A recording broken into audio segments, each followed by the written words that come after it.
guys, it's Jade and welcome to another Anime Monthly Updates where I update you guys about anime that I was watching or am watching or manga that I'm reading, just everything anime related.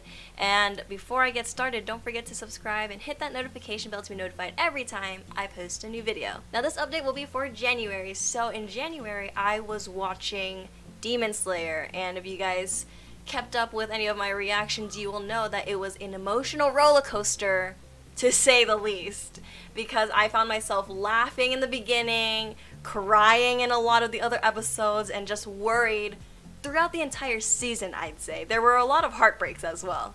Like the train arc, so many heartbreaks. But I fell in love with the season, and I always thought, when I first saw Demon Slayer, that the animation was amazing, but I didn't think it was possible for it to get even better as they released new things, because the movie was amazing, and then the train arc episodes were amazing, and then getting to the entertainment district was mind-blowing. Like, I had chills every time there was like a fight scene because it was so well executed, and it just made me want to rewatch it over and over again.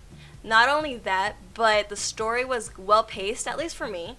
Maybe because I didn't read the manga. I thought it was well-paced, and I absolutely adore the characters. Of course, I adore our boys, and I'm so looking forward to seeing what more will be happening to them, and what more will they learn, and how well they will grow throughout the series. But Uzui and his wives, I found that it was really interesting. But even though we didn't see so much of the wives, we fell in love with them because it was just enough to see how strong they are, where they came from, and you just want the best for them. I think that they should have that little time away from Demon Slayer fighting because they deserve it, especially after the battle. And of course, the demons, the upper rank demons, Gyutaro and Daki.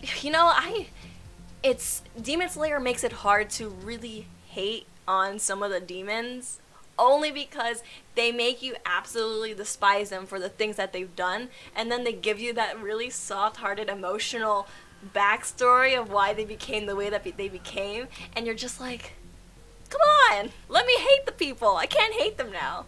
Especially with this one, I think out of the demon backstories that we've seen, I think we've only seen just a few, this one has hit very close to me because I have an older brother, and I just love this whole sibling bond that they have, and it was very special because you can tell that Gyutaro, as an older brother, he finds that it's his duty to give his sister, push her towards a direction that's not where he is, because he's already settled in being the way that he is. And he knew that if he didn't influence his sister the way that he was already influenced about the world, she would have probably lived a normal life, and you can just tell how much he wanted that for her. But overall, I thought that Demon Slayer, the way it ended, I'm so glad of how it turned out.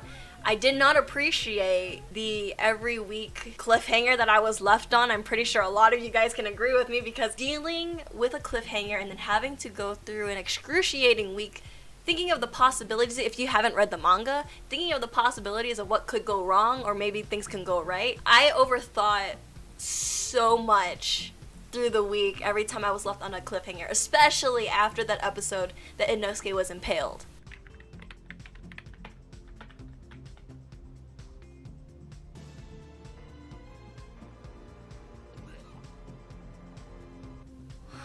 Oh, Inosuke, I hope he's okay. They wouldn't even kill him off, would they? No, he's a mean guy. They wouldn't do that. But it's Demon Slayer. Nah, they wouldn't do that. Or would they?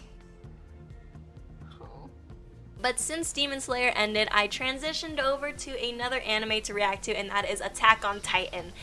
Kind of crazy because there was so many destructions and chaos in Demon Slayer, and I just transitioned over to another chaotic and destructive anime. I want to see how everyone is going to manage. By everyone, I mean Mikasa, Armin, Jean, Connie. But I want to see how they manage and what they're going to think and what are they going to do when they're thinking of and dealing with Eden and his whole plan.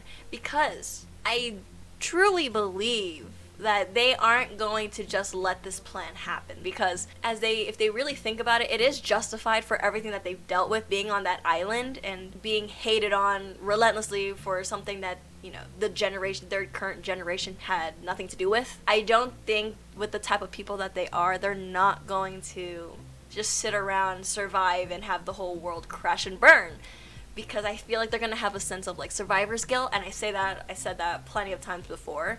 And that's because I don't think they would want to live in a world where they get that freedom at the price of everyone else's lives, who maybe some of them deserved it, but a lot of them didn't because they're just like them, living their lives just like normal people. But aside from anime, I am currently reading Wotokoi still. But another anime that I was finally able to get into was Chainsaw Man. And I've been wanting to get into this manga because of the trailer.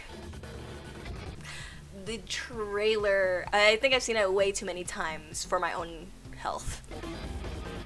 Because it was so well executed for a trailer. If you don't know what Chainsaw Man is, it's a world that has devils, and to be able to police around those devils, they have devil hunters. And our main character Denji, who I absolutely love, he just wants to live a peaceful life, but Denji is half devil, half human. Not born that way due to certain events. He became that way. But what I love so much about this manga is I can tell it's going to be so unapologetic of how characters are going to be, what's going to happen to characters, the way the story goes. It's going to be mature. It's going to be a gore fest for sure. I'm so excited to see it all animated, because if they really portray the way that it is in the manga, oh my gosh, the hype that it's getting right now and the hype it's gonna get when it gets closer to when the anime is released is gonna be well deserved. And I hope that the animation keeps up with how they showed it in the trailer, because the trailer was chef's kisses. But that is all I have for today. I hope you guys enjoyed it. Don't forget to subscribe, and I'll see you guys in the next video. Bye bye.